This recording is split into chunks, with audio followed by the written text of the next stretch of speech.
अस्सलामु अलैकुम दोस्तों, पेश खिदमत है एक नवाब की पुरइसरार तिलस्माती दुनिया की आप बीती एपिसोड नंबर 91। मुजफ्फ़र के दोनों साथी चुपचाप बैठे थे। हर बात मुजफ्फ़र ही करता था। उसने मेरे मतलब सारी तफसीर सुनाई कि उसके बाप ने उसे वो वाक़या भी सुनाया था जब मेरा और उसका आमना सामना हुआ था। अगर मैं उसे पकड़ूं, मैंने कहा, तो क्या 10,000 रुपया मुझे मिलेगा या इनाम सिर्फ पुलिस वालों के लिए है? ये इनाम हर किसी के लिए है, मुजफ्फ़र ने जवाब दिया। अगर कोई कुत्ता भी उसे पकड़ लेगा तो उसके मालिक को 10,000 रुपया इनाम दिया जाएगा।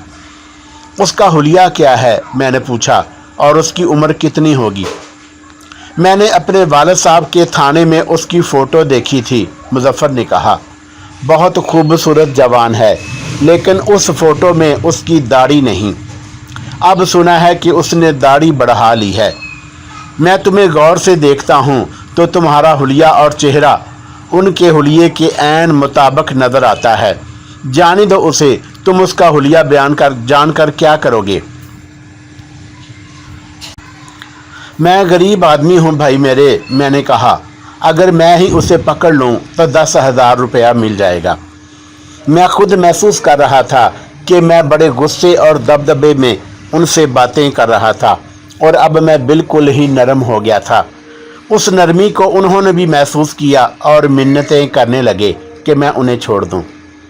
मैंने तुम्हें छोड़ना नहीं था, मैंने कहा, लेकिन तुम्हारी उम्र देखता हूँ और तुम्हारे माँ बाप का ख्याल आता है तो दिल में रहम जाग उठता है। बेहतर है कि तुम यहाँ से चले जाओ। अगर मेरी जगह मेरे कबीले का कोई और आदमी होता तो वो तुम्हारे साथ बहुत बुरा सलूक करता। देखो मुजफ्फ़र, तुम पुलिस इंस्पेक्टर के बेटे हो और तुम दोनों जागीरदारों के बेटे हो। अपने आप को फिरौनों के बेटे मत समझो और ये भी ना समझो कि लोग तुम्हारी थानेदारी के आगे सजदे करेंगे। और तुम दोनों इस गलत फहमी में ना रहना कि दौलत से तुम किसी की इज्जत भी खरीद सकते हो। इज्जत बेचने वाले मौजूद हैं, लेकिन अपनी इज्जत पर खून बहाने वाले भी मौजूद हैं। देहाती इलाके में आकर अपने आप को अपने आप में ही रखा करो। जाओ, अगर मेरे कबीले के आदमी आ गए तो तुम्हें इस खैमे और इस खच्चर के बगैर ही जाना पड़ेगा। वो तीनों इतनी तेज़ी से अपना सामान समेटकर और बंदूकें उठाकर भागे जितनी तेज़ी से फौजी भी अपना कैंप नहीं समेट सकते होंगे। जाने से पहले मैंने उनसे पूछा था कि मुजफ्फ़र की मदद को उसके साथी किस तरह पहुँचे। उन्होंने बताया कि फूला दौड़ती हुई उनके पीछे गई थी और उन्हें बताया था कि मुजफ्फ़र को मैंने पकड़ा हुआ है। वो चले गए और मैं अपने डेरे में आ गया, लेकिन मैं खासा परेशान था। ज़्यादा परेशानी ये थी कि मैं खाना बदोशों की ज़ुबान से नावाकिफ़ था। उनके लबो लहजे और मैं उर्दू या पंजाबी में नहीं बोल सकता था, लेकिन उन नौजवानों में से शायद किसी ने भी मेरी इस खामी को नोट नहीं किया था। फिर भी मैं ख़तरा महसूस कर रहा था कि उन्होंने नोट कर ही ना लिया हो। मैं झरी बाबा के पास आ गया और उसे यह सारा वाक़या सुनाया और बताया कि मैं ख़तरे में हूँ, और उसे ये भी बताया कि फूला शहर के इन शिकारी लड़कों के पास जाती रही है और उसी ने इस छोटे थानेदार के साथियों को मेरे पीछे लगाया था। फूला यतीम लड़की है, झड़ी बाबा ने कहा। उसकी सिर्फ माँ ही माँ है जो बेचारी बीमार पड़ी रहती है, और ये लड़की अपनी माँ को तो पल्ले ही नहीं बांधती। मैं उसकी आदतों से वाकिफ़ हूँ। कई बार मुझसे भी मार खा चुकी है। ये किसी के साथ शादी भी नहीं करती। इसकी माँ मर गई तो मैं इस लड़की को किसी के हाथ बेच डालूँगा। तुम फिक्र ना करो, अगर पुलिस यहाँ आ गई तो तुम्हें इस तरह छुपाएंगे जैसे तुम्हें ज़मीन ने निगल लिया हो। तीसरी रात पुलिस आ गई और इस तरह आई जिस तरह अचानक आंधी आ जाती है और किसी को संभलने का मौका ही नहीं देती। वक़्त आधी रात से ज़रा पहले का था। खाना बदोशों के डेरे में सिर्फ कुत्ते जाग रहे थे। पहले कुत्ते भौंके, फिर 3 या 4 गोलियां फायर हुई और तमाम कबीला जाग उठा। चांदनी रात थी। सावन की धुली हुई फिजा में चांदनी पूरी तरह शिफाफ थी और इसके साथ बहुत सी टार्चें थी जो पुलिस वालों के हाथों में थी। पुलिस के 2-3 आदमी बार बार ललकार रहे थे कि जो जहां हो वहीं रहे, जो भागेगा उसे गोली मार दी जाएगी। एक ललकार और सुनाई दी, सिकंदर, जिंदा रहना चाहते हो तो सामने आ जाओ। वहां तो क़यामत की अफरा तफरी और भगदड़ मच गई। औरतों और बच्चों ने चीखो पुकार शुरू कर दी। पुलिस के आदमी खेमों को उखाड़ रहे थे। तेज़ और तूफान जैसा समा था। ऐसे लगता था जैसे हर चीज़ उड़ रही हो। इत्तफाक से मेरा खेमा एक तरफ था, दरमियान में नहीं था। मैंने राइफल उठा ली। उसकी मैगज़ीन में 5 राउंड डाले। मैं पाँव पर सिरकता खेमे से निकला और खेमे की ओट में हो गया। पुलिस के आदमी खेमों के अंदर जाते, खाना बदोशों को मारते, धक्के देते और खेमे उखाड़ते आ रहे थे। मेरे खेमे की तरफ 2 कांस्टेबल आए तो मैं खेमे की दूसरी तरफ था। वो खेमे के अंदर गए तो मैं बैठे बैठे खेमे से परा चला गया। करीब ही एक पुराना दरख्त था। मैं उसके तने की ओट में हो गया। पता नहीं चल रहा था कि पुलिस की नफरी कितनी है। अचानक डेरे के वस्त में शोले बुलंद होने लगे। ये पुराने कपड़ों का बहुत बड़ा ढेर था। खाना बदोश जब आबादियों के करीब डेरे लगाते थे तो उनके बच्चे और औरतें कूड़ा करकट के ढेरों से चीथड़े इकट्ठे कर लाती थीं। उन्हें दरिया या नहर में धोकर और खुश्क करके शहर में ही ये लोग बेच आते थे। उनके खरीदार आटा पीसने वाली मशीनों के मालिक होते या इसी तरह छोटे मोटे कारखानों वाले मशीनें साफ करने के लिए ये कपड़े खरीदते थे। मैं कपड़ों का ये अंबार हर रोज़ देखा करता था। पुलिस ने इस अंबार को आग लगा दी थी। उन शोलों की रोशनी में मुझे पुलिस के आदमी नज़र आने लगे। नफरी ज़्यादा मालूम नहीं होती थी। ऐसे पता चलता था जैसे ये सिर्फ एक थाने की नफरी है। मैं दरख्त की ओट से हटकर पीछे चला गया जहां ऊंची घास थी। मैं इतनी अच्छी पोजीशन में था कि पुलिस के एक एक आदमी को चुन चुन कर मार सकता था, लेकिन मैं तो निकल जाता। पीछे पूरे का पूरा कबीला उम्र भर के लिए कैद में डाल दिया जाता या उनके चीदा चीदा आदमियों को सजाए मौत दे दी जाती। मेरे लिए एक ही रास्ता था और वह ये कि मुझे वहाँ से भाग जाना चाहिए था। अब मैं उस कबीले के साथ नहीं रह सकता था। सिर्फ मैं ही खतरे में नहीं था बल्कि पूरा कबीला खतरे में आ गया था। कबीले से बचने की यही एक सूरत थी कि मैं भाग जाता। इस सूरत में पुलिस ये समझती कि मैं यहाँ नहीं था। एक वजह और भी थी जो मुझे भाग जाने पर मजबूर कर रही थी। वो ये कि मैंने उन लोगों को अपना नाम सिकंदर नहीं बताया था और उन्हें यह भी नहीं बताया था कि मेरी गिरफ्तारी पर इनाम मुकर्रर हो चुका है। अब पुलिस की ललकार से कबीले वालों को मेरा असली नाम मालूम हो गया था। अगर मैं यहाँ रहता तो यही लोग मेरे दुश्मन हो जाते। उन्हें पुलिस ये ज़रूर बताकर जाती कि मेरे कीमत 10,000 रुपये है। उन लोगों से मैं ये तवक्का नहीं रख सकता था कि वो 10,000 पर लात मार कर मुझे अपनी पनाह में रखेंगे। मेरे लिए अब यही फैसला मौजूद था कि पुलिस शब खून में उलझी हुई थी, इसलिए मैं निकल भागूं। मैं वहाँ से पीछे हटने ही लगा था कि एक आदमी दौड़ता हुआ मेरे खेमे के करीब आया। जलते हुए कपड़ों की रोशनी इतनी ज़्यादा थी कि मैंने उसे पहचान लिया। वो इंस्पेक्टर फजल हुसैन का बेटा assistant sub inspector Muzaffar Hussain था। वो कांस्टेबलों को ललकार रहा था। फिर उसने कहा कि इन सब को एक जगह इकट्ठा कर लो। शोर इतना ज़्यादा था कि मुझे उम्मीद नहीं थी कि मुजफ्फर जो हुक्म दे रहा था वो कोई सुन भी रहा था या नहीं।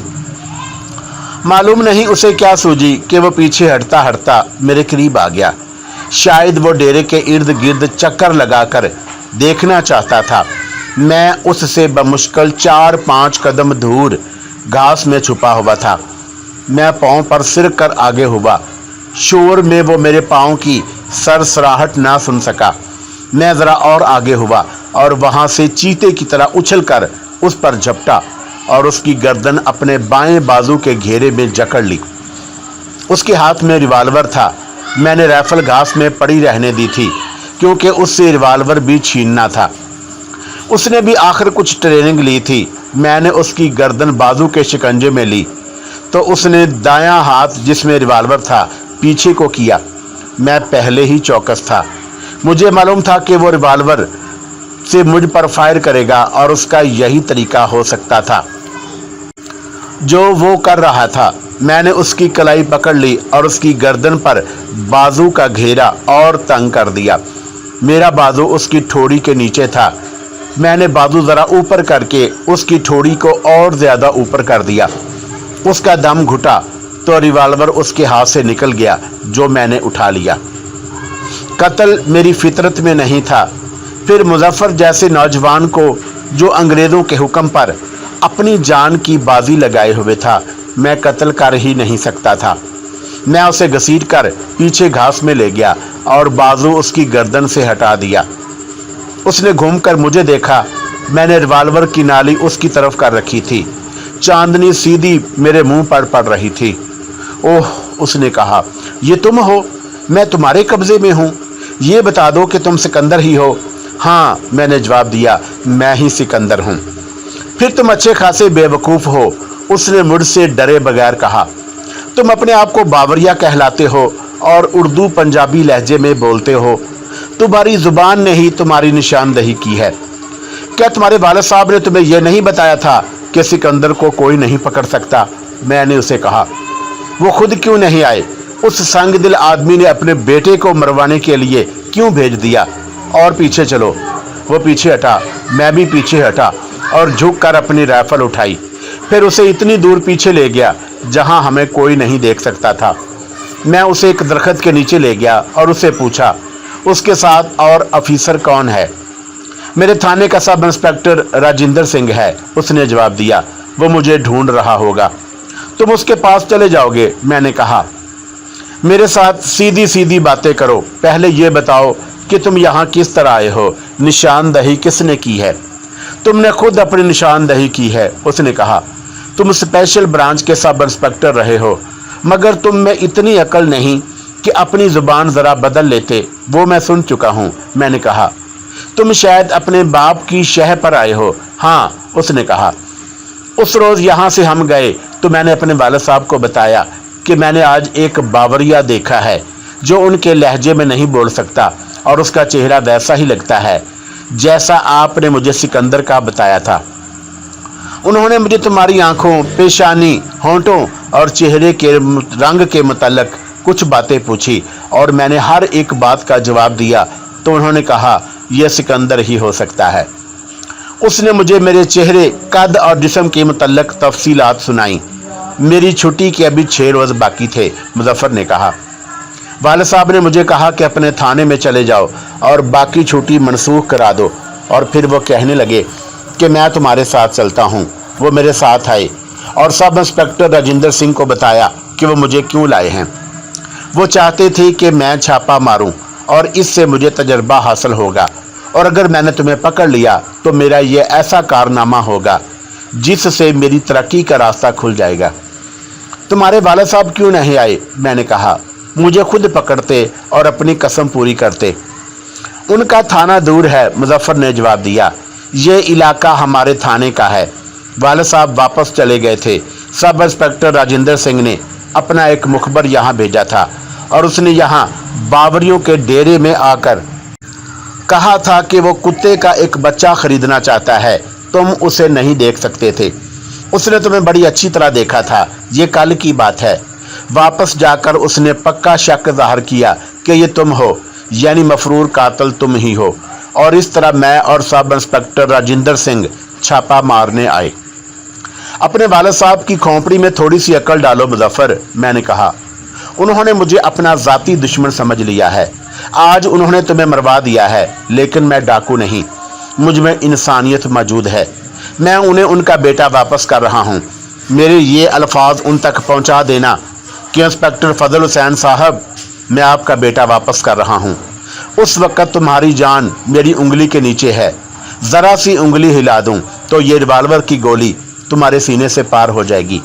लेकिन मैं घटिया और ओछा आदमी नहीं, मैं तुम्हारा एहसान मंद रहूँगा। उसने कहा, मैं ये एहसान तुम्हारे वालिद साहब पर और तुम्हारी वालदा पर कर रहा हूँ।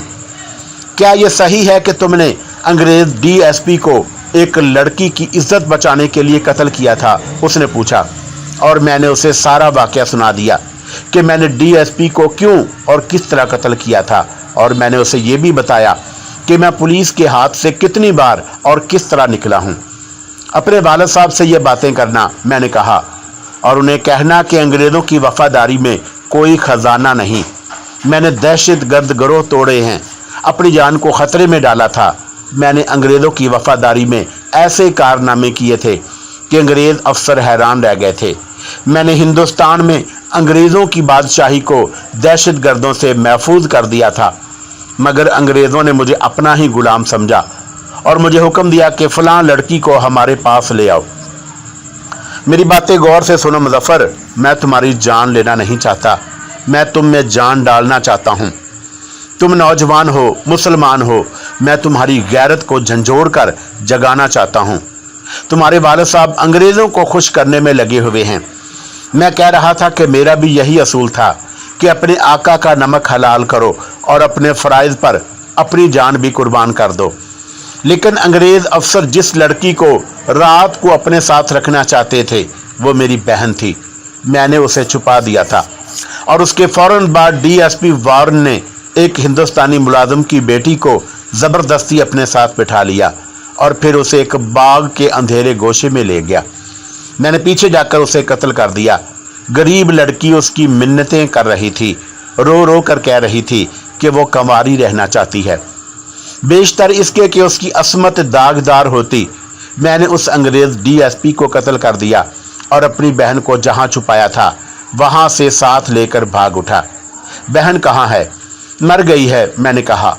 अपने वालिद साहब से कहना कि अंग्रेज़ अफसरों को ज़रूर खुश करो, लेकिन ये सुन लो मुज़फ़्फ़र, अगर तुम्हारी बहन है तो उसे अंग्रेज़ अफसरों के सामने ना आने देना। मुज़फ़्फ़र दोस्त, ये मुल्क तुम्हारा है, ये मट्टी तुम्हारी है, इस मट्टी की इज्जत तुम्हारी इज्जत है। इस मट्टी की बेहुरमती ना करो। मुझे क्यों गिरफ्तार करने आए हो? बोलो मुज़फ़्फ़र, क्यों? इसलिए कि मैंने अपनी बहन और एक गरीब लड़की की इज्जत की हिफाजत में एक अंग्रेज़ डीएसपी को कत्ल किया था। मैं तुम्हें गिरफ्तार नहीं करूंगा, मुज़फ़्फ़र ने कहा। मैं वालिद साहब को ये सारी बातें बताऊंगा, लेकिन सिकंदर एक बात कहूंगा, ये ना समझना कि इस वक्त मेरी जान तुम्हारे कब्ज़े में है, इसलिए ये वादा कर रहा हूं कि तुम्हें हर किसी की जान अल्लाह के कब्ज़े में है। मैंने कहा, मैं अल्लाह के कब्ज़े में हूँ। वो अल्लाह ही था जिसने मुझे कई बार पुलिस के घेरे से निकाला। मैं जंगल में पड़ा मर रहा था तो अल्लाह ने इंसानों के रूप में फरिश्ते भेजकर मुझे नई ज़िंदगी दी। तुम अब करोगे क्या? उसने पूछा। क्या इसी तरह भागते और छुपते फिरोगे? कभी अच्छे हालात में मिलोगे तो बताऊंगा, मैंने कहा। अपने वालिद साहब तक मेरा पैगाम पहुंचा देना। खाना बदोशों के डेरे में शोर कम हो गया और अब ये आवाज़ बार बार बुलंद होती थी, मुज़फ़्फ़र हुसैन को देखो किधर गया है। और फिर ये पुकार सुनाई देती थी, ओ मुज़फ़्फ़र, ओए कहाँ चला गया? जाओ मुज़फ़्फ़र, मैंने कहा, वो तुम्हें बुला रहे हैं। मैं उन्हें क्या बताऊंगा मैं कहाँ चला गया था? उसने पूछा। कहना कि तुम एक शक पर ऊंची घास की तलाशी लेने चले गए थे, मैंने कहा। तुम अभी बच्चे हो, ये सिख थानेदार तुम्हारी बात मानेगा नहीं। फिर भी ये ज़ाहिर करने की कोशिश करना कि सिकंदर यहाँ नहीं था। उन बाबरियों ने मुझे पनाह दी थी। अगर तुम उन्हें किसी तकलीफ से बचा सको तो मुझे खुशी होगी, लेकिन ये तुम्हारे इख्तियार में नहीं। जाओ, ये लो अपना रिवाल्वर। उसने मेरे हाथ से अपना रिवाल्वर लिया और मुझसे बगलगीर हो गया। उसे सबसे बड़ी खुशी तो ये थी कि मैंने उसकी जान बख्शी कर दी थी, और उसके साथ ही मैंने महसूस किया कि उस पर मेरी बातों का असर हुआ था। सिकंदर, उसने कहा, तुम्हें अब इन बाबरियों के साथ नहीं रहना चाहिए। इन पर आज छापा पड़ा है तो कल भी पड़ेगा। तुम चले जाओगे, मैं अपने आप को मुसीबत में नहीं डाल सकूंगा, और ये तो उन लोगों से पूछा जाएगा कि वो आदमी कहाँ है जिसकी दाढ़ी है और रंग गोरा है। सिकंदर भाई, तुम यहाँ से निकलो, ये जुराइम पेशा लोग हैं, इन्हें अपने हाल पर छोड़ दो, जिंदा रहे तो फिर मिलेंगे। वो चला गया। मैं वहीं खड़ा उसे देखता रहा। जब ये सोच आई कि अब कहाँ जाऊंगा तो दिल डूबने लगा। मैं वहां से कुछ और दूर जाकर एक घने दरख्त के नीचे खड़ा हो गया। मुझे कोई नहीं देख सकता था। मैं बावरियों के डेरे को देख रहा था। पुराने कपड़ों के जलते हुए अंबार के शोले कम हो गए थे और बावरियों का शोर गोगा जो जरा थम गया था फिर बुलंद होने लगा। औरतों की चीखों पुकार सबसे ज्यादा ऊंची थी। पुलिस उनके आदमियों को हाँक कर थाने ले जा रही थी और उन पर किसी ने रहम नहीं करना था। मैंने सुनाया है कि यह खाना बदोश जुराइम पेशा लोग थे। मैं जानता था कि थाने में उनके साथ क्या सलूक होगा। मुझे अफसोस हो रहा था कि मेरी वजह से उन लोगों पर यह मुसीबत आन पड़ी थी। जरी बाबा का बार बार ख्याल आता था, लेकिन मैं उनके लिए कुछ नहीं कर सकता था। मैं अब अपने लिए भी कुछ नहीं कर सकता था। मैं तन्हा रह गया था और मैं इस इलाके में अजनबी था। कुछ मालूम नहीं था कि इलाका कैसा है। जहां तक मैंने देखा था, इलाका हमवार और मैदानी नहीं था। रात ने तो मुझ पर पर्दा डाल रखा था। मैं सोच रहा था कि रात गुजर जाएगी तो मैं कहाँ छुपूंगा। मैं हिम्मत हार जाने वालों में से नहीं था, लेकिन सूरत हाल ऐसी पैदा हो गई थी जिसने मुझे बड़े ही सख्त इम्तिहान में डाल दिया था। घबराहट सी मेरे दिल पर बैठने लगी। सबसे बड़ा खतरा मेरे लिए पैदा हो गया था, या मैंने खुद ये खतरा पैदा कर लिया था। वो ये था कि मैंने इंस्पेक्टर फजल हुसैन के बेटे assistant sub inspector Muzaffar Hussain पर अपना आप जाहिर कर दिया था और उसे कहा था कि अपने बाप से कहना कि मुझे गिरफ्तार करने का ख्याल दिल से निकाल दे। मुजफ्फर हुसैन ने अपने बाप को बताना था और बाप ने मेरी गिरफ्तारी के लिए इस इलाके के तमाम थानों को इत्तला भिजवा देनी थी कि मफरूर सिकंदर इस इलाके में मौजूद है। मैंने वहां से किस तरफ चलना था, लेकिन किस तरफ मेरे लिए फैसला करना मुश्किल हो गया कि किस तरफ जाऊं। सिर्फ एक सिमत ऐसी थी जिधर मुझे नहीं जाना चाहिए था, पीछे को। मुझे पीछे नहीं जाना था। तारक बिन ज़ियाद ने उंदलस के साहल पर उतरकर कश्तियां जला डाली थी कि मुजाहिदीन के जहनों से वापसी का ख्याल निकल जाए। मैंने हिंदुस्तान की एक लड़की की असमत की खातिर एक अंग्रेज को कत्ल करके अपनी कश्ती जला डाली थी। मेरे लिए वापसी का रास्ता बंद हो गया था। मुझे अब आगे ही आगे जाना था। मैंने तारक बिन ज़ियाद की मिसाल देकर इस्लाम के उस अजीम फातेह सिपा सलार की तौहीन की है। वो इस्लाम का परचम यूरोप के सीने में गाड़ने के लिए गया था और मैं चोरी की एक राइफल उठाए कातलों और डाकुओं की तरह छुपता और भागता फिर रहा था। मैंने तो ये भी सोच लिया था कि और कहीं पनाह ना मिली तो किसी बड़े डाकू के पास चला जाऊंगा और उसे कहूंगा कि मुझे अपने गिरोह में शामिल कर लो। इस ख्याल से मुझे वहां ज्यादा देर खड़ा नहीं रहना चाहिए। मैं एक सिमत को चल पड़ा। इरादा ये क्या था कि सारी रात चलता रहूंगा और तेज चलूंगा ताकि इस इलाके से निकल जाऊं। राइफल मेरे लिए मसला बनी हुई थी। इतनी बड़ी राइफल को छुपाना नामुमकिन था, लेकिन राइफल को मैं फेंक भी नहीं सकता था। उसकी ज़रूरत कहीं भी पड़ सकती थी। मैं सारी रात चलता रहा। जवानी की नींद पर काबू पाना और अपने आप को बेदार रखना बहुत ही मुश्किल काम था। तकरीबन 1 घंटे बाद नींद मुझ पर गलबा पाने लगी। मैं और तेज चल पड़ा और इससे कुछ बेदारी हासिल हुई, लेकिन आधे घंटे बाद नींद फिर आने लगी और टांगें थकन महसूस करने लगी। मैं अपने जहन में ये तसव्वुर ले आया कि पुलिस ने मुझे घेरे में लेकर गिरफ्तार कर लिया है। मुझे सजाए मौत सुनाई गई है और मुझे फांसी के तख्ते पर खड़ा करके मेरे सर और मुंह पर काली टोपी डाल दी गई है। फिर मैंने अपना जिस्म फांसी से लटकता हुआ देखा। उस तसव्वुर से मेरे कदम तेजी से उठने लगे। मैं फांसी से भाग रहा था। मेरे नीचे ज़मीन हमवार नहीं थी। मैं 3 घाटियां उतरा और चढ़ा था। बड़े लंबे लंबे खड्ड थे। एक बरसाती नाले में से भी गुजरा जिसमें कहीं कहीं पानी था। मैं बुलंद ज़मीन पर भी चला। कहीं कोई रोशनी नज़र नहीं आ रही थी। उससे मुझे अंदाज़ा हुआ कि यह देहाती इलाका है और करीब कोई कस्बा या शहर नहीं। रोशनियां कस्बों और शहरों में हुआ करती हैं। मैं किसी पगडंडी पर नहीं जा रहा था। मुझे ऐसे वीरानों की ज़रूरत थी जिसमें से इंसान ना गुजरे हों। मुझे शेरों और चीतों का डर नहीं था। मैं उन दरिंदों से मुकाबला कर सकता था, मगर मैं इंसानों से डरता था। मैंने कभी मर जाने की ख्वाहिश की थी, मगर अब मैं मौत से भी डर रहा था।